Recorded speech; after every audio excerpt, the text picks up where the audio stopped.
వరుస అల్పపీడనాలు కుండపోత వర్షాలతో నదులు వాగులు వంకలు ఏకమై పంట పొలాలను నీట ముంచి అన్నదాతను కోలుకోలేని దెబ్బ కొట్టాయి. 6 కాలం కష్టించి సాగు చేసిన పంటలు వరదలకు కొట్టుకుపోతే చేతికొచ్చిన ధాన్యం తడిసి నేలపాలైంది. దీంతో 90% మొక్కజొన్న రైతులు తీవ్రంగా నష్టపోయారు.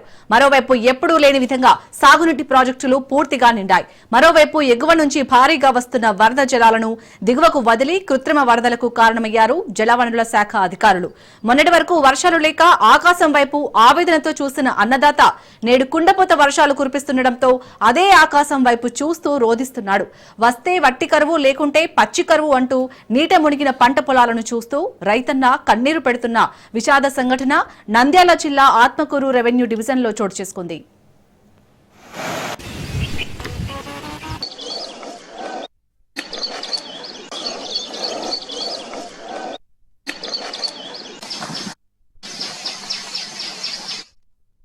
ఆత్మకూరు డివిజన్లో ఎప్పుడూ లేని విధంగా ఈ ఏడాది వ్యవసాయ సీజన్లో కుండపోత వర్షాలు కురిశాయి. నెల రోజుల్లో 18 సార్లు ఎడతెరిపి లేకుండా కుంభవర్షం కురిసింది. మరోవైపు ముందుగానే శ్రీశైలం జలాశయం నిండింది, తుంగభద్ర పోటెత్తింది.